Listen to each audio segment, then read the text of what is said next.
Hello everybody, so today I will talk about calculus. The topic today is about inverse Laplace transformation. So now I will show you how to answer. We have the formula in here. So in here, this is about Laplace transformation. Now we will use this one. We'll do inverse Laplace transformation in here. But we see that there is about number 6.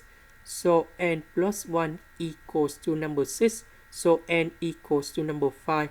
So if we want to create n factorial, we need to put 5 factorial on numerator and denominator.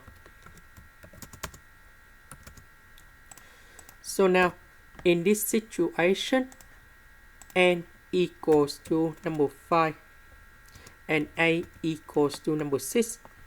Now if we do inverse Laplace transformation for this one, you got about y t equals to t to the power of number 5, and we have e to the power of a, that is about number 6t, and we have 5 factorial in here. We put in here.